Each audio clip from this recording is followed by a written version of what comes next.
C'est un objet culte qui, en son temps, a révolutionné le monde de la photo, le Polaroid. L'appareil photo instantané a été inventé il y a 70 ans par un jeune Américain de 20 ans qui a fait la fortune de la marque, une marque aujourd'hui vieillissante. L'histoire de cette marque avec Valérie Lerouge et Vincent Barral. Le bruit est inimitable et l'attente paraît interminable. Mais c'est le charme du Polaroid. À 28 ans, Michael s'est pris de passion pour cet appareil photo, pas comme les autres. Le cachet de Polaroid, c'est vrai que c'est avoir des tons qui sont délavés. D'accord, c'est avoir des tons délavés, avoir des couleurs qui coulent. C'est très intéressant en fait au niveau artistique pour donner un effet usé en fait par le temps.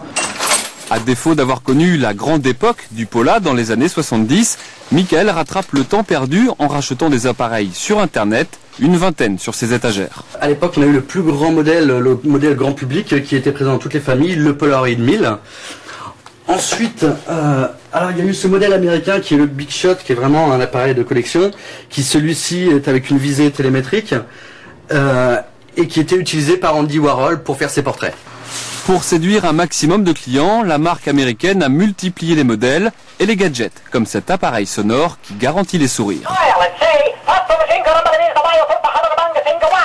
Mais l'avènement du numérique et le prix élevé des pellicules ont tué l'instantané Polaroid.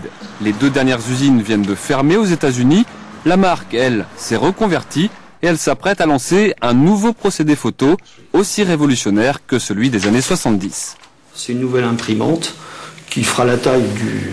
Je vais vous donner la taille, ça fera exactement cette taille-ci. Ça contiendra 10 photos, pas d'encre, puisque les cristaux à l'intérieur du papier apparaîtront grâce au chauffage de l'imprimante.